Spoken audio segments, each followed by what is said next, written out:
After the gel is poured, it takes about 30 minutes at room temperature for the gel to cool and for the agarose matrix to solidify, create something that we're ready to load and use. Okay, so we'll just put this to one side for now, and through the magic of television, I have a gel that I've already prepared. Here. Okay. So these gels are ready. They're solid. And a way that we can test that, so first if you're being very cautious, you can just blow on the gel. And a liquid, a gel that's still liquid, you'll see the ripples form on the surface without disturbing the gel. Another thing that you can do if you're feeling a bit more bold is you can actually just go ahead and touch that gel to see it has about the consistency of a piece of Jell-O. So I want to show you now, before we load the gel, I'm gonna sacrifice one of these gels just to give you an idea for how firm the agarose is and how careful we actually need to be while we are handling the agarose. So I'll take it out of the mold here. I'm gonna clear away this this junk that sticks to the sides of the tray. And here we have a finished mold. So a few things you want to be careful. Everybody at some point in the lab has the experience of watching their gel slide out of the mold, out of the tray, because there's nothing holding it in on the sides. So if the gel is wet, it'll just slide right out. And if you're walking around and not paying attention, it'll happen to you, and your gel will break on the floor. This is a 1% gel. So as you can see, it's reasonably solid, right? It doesn't break the first time that we touch it. That's pretty solid. Exactly the consistency of your gel is going to depend a lot on how much agarose is in it. So this is a 1% gel. I've seen 2% gels, which are very, very solid.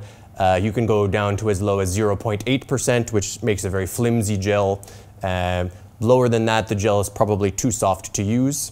But the exact composition of your gel is going to change how it feels. So in general, like, unless you're dropping this thing on the floor, it's pretty solid. One thing you do have to be particularly careful of is where you put in the combs. So where the comb goes, the gel is particularly thin. And so it's easy to crack the bottom of the well where you want to load your DNA. And if you do that, you won't know until the DNA leaks out the bottom and your experiment is ruined. Okay? So that's what you want to be careful of. So we'll sacrifice this gel because I've been holding it so much. I'm not sure if I can trust it. And we will use his friend instead. So I very carefully remove the comb, take out the gel, clear off the junk,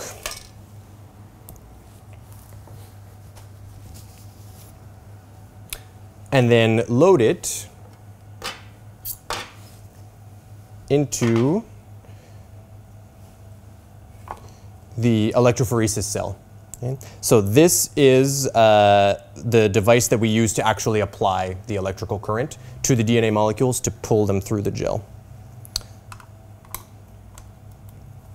Gel goes into place like that. I take some more buffer. So this is exactly the same buffer that I used to create the gel to fill the electrophoresis cell.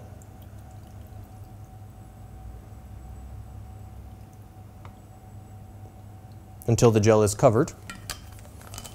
Now we're ready to conduct some electricity.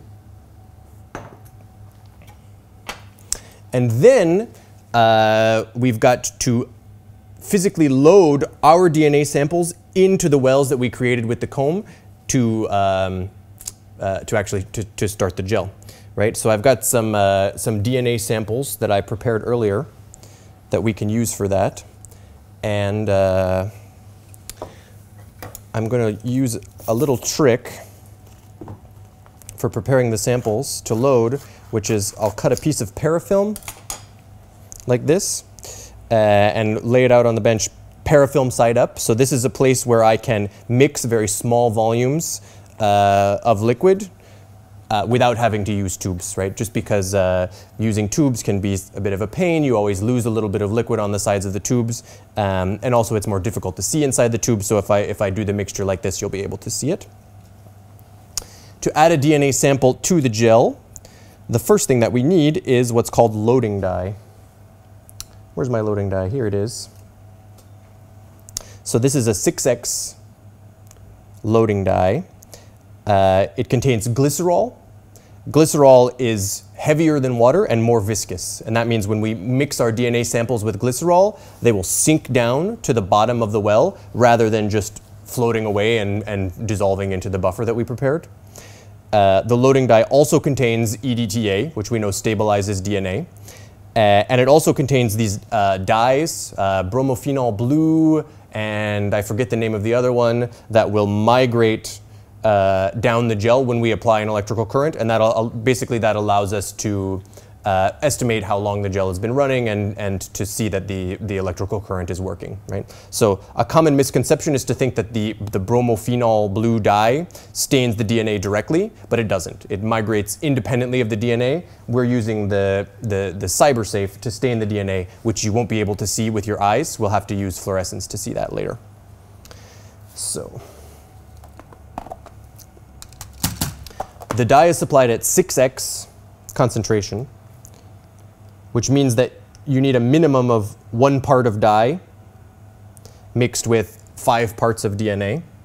But it actually doesn't matter if you use more than that, and I generally do. So here I'm loading 5 microliters of dye, just as these 3 little beads on my parafilm. To that, I'm adding 10 microliters of DNA sample.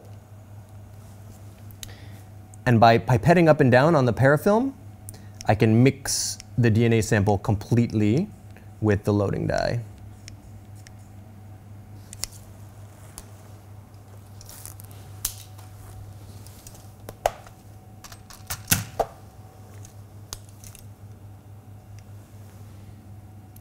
Up and down, up and down, up and down, up and down, up and down. And one more.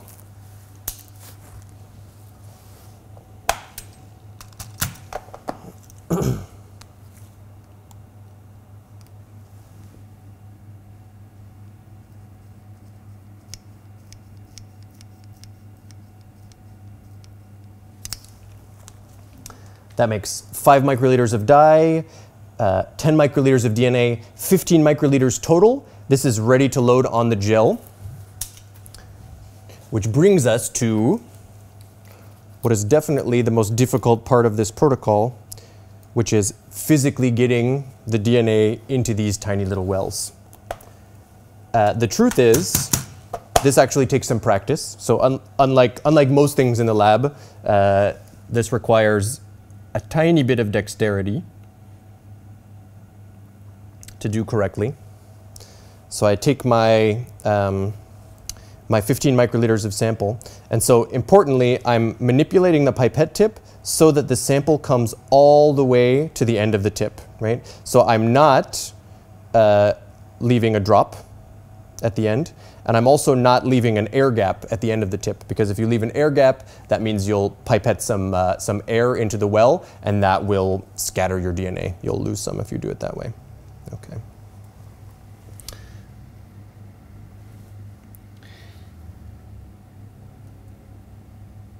Very gently load the DNA sample into the well. So here it's important, you want to put something of high contrast in the tray underneath the well so that you can actually see the well. It's very easy for the well itself to become invisible in the water. And then beyond that, I don't have many more tips. It just takes a little bit of practice. You will find that you're going to ruin 2 or 3 Agarose gels before you learn how to do it nicely. So plan your experiments accordingly. But here we've got it. 3 wells loaded. The last thing we need is DNA ladder. I'll add 5 microliters of ladder to this gel.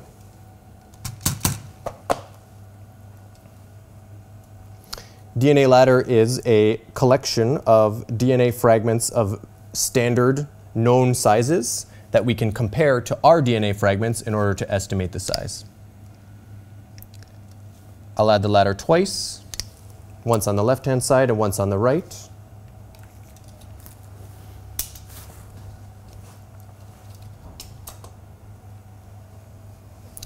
Close up the gel. So this cover protects us from actually touching the electrophoresis cell while it's running, because it's running at very high voltage and is therefore dangerous. And I will plug this in and run it at 100 volts for about half an hour.